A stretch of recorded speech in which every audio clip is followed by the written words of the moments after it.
Program bersih, rapi, estetis, dan hijau atau BERE yang digagas pemerintah Aceh untuk diterapkan di seluruh tempat layanan publik di Aceh telah memberi dampak positif bagi masyarakat Gayo Luas.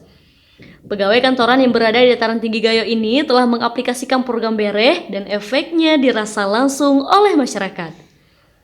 Kecamatan Pantan Cuaca salah satunya.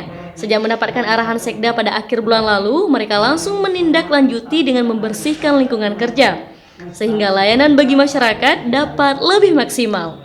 Pihak kecamatan di bawah komando camat juga mensosialisasikan program BERE ke desa-desa Kecamatan Pantan Cuaca. Sementara di Puskesmas Dabun Gelang juga melakukan aksi serupa. Bukan hanya merealisasikan program BERE, Kepala Puskesmas juga melakukan program percepatan penurunan penderita stunting dan gizi buruk di lingkungan layanan Puskesmas. Sekretaris Daerah Aceh Takollah mengatakan program BERE dan penanganan stunting di Aceh ini dilakukan sebagai upaya untuk membuat Aceh menjadi daerah unggulan di masa depan. Anak yang lahir di masa sekarang, kata Takollah, adalah generasi yang nantinya akan memimpin Aceh. Karenanya mereka perlu dijaga demi kemajuan Aceh di masa depan.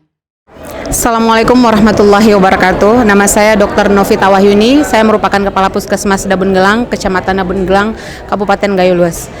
Kesan saya terhadap acara ini itu sangat berkesan, dikarenakan banyak hal-hal baru ya, yang tidak selama ini tidak kita dengar ataupun terlambat kita ketahui seperti itu ya, karena di Gayo Luas ini tempatnya sangat terpencil. Kemudian dengan adanya acara ini kami semakin terpacu begitu ya, sebagai praktisi kesehatan untuk membuat kesehatan di Gayo Luas ini makin maju lagi sehingga bisa mencapai tujuan sesuai dengan visi misi Bapak Bupati Gayo Luas, yaitu Gayo Luas Islami, Mandiri dan Sejahtera.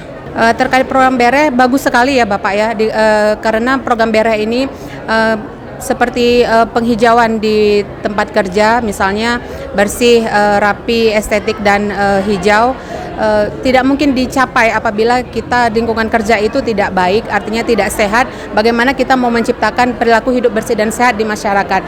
Jadi program BERE ini sangat baik dikarenakan kita sendiri sebagai praktisi kesehatan itu harus memiliki etos kerja atau etika yang baik dalam bekerja, termasuk juga lingkungan kita menjadi baik seperti itu.